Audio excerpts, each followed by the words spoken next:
zentro sozial iraunkorraren ekimenez elkartu gara eta preso dauden pertsonak txertatzeko auziari buruzko irakurketa komuna egin nahi dugu.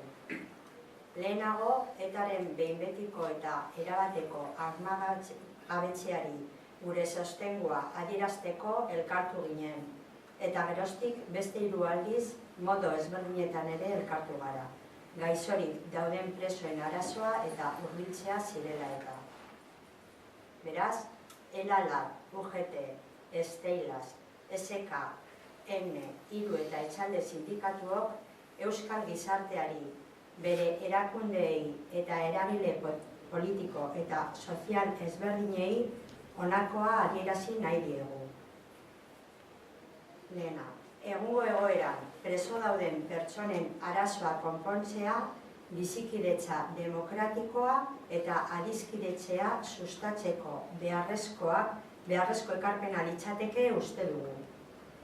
Beraz, arazonen konponbide orokora lortzeko asmoz, honako urratsak beharrezkoak lirateke.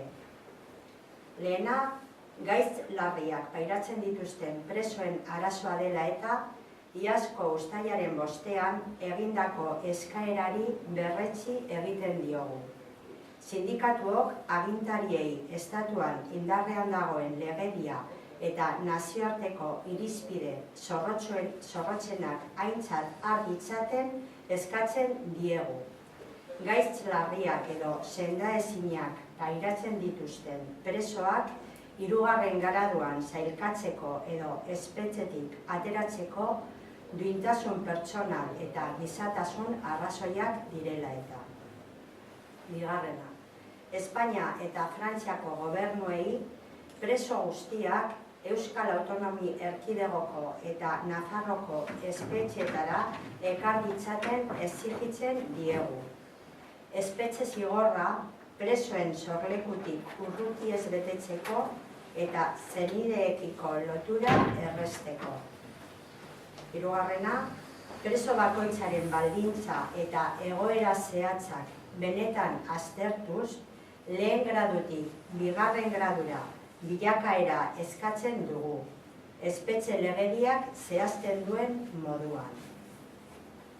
Hemen elkartu garen sindikatuok urriaren 20an Donostiako Miramar jauregian arratsaldeko 4etan bizikidetzaren alde antolatuko den ekitaldian eta arratsaldeko 5etan burutuko den manifestazioan biak orain presoak giza ekimenak antolaturik egongo garela jakinarazten dugu.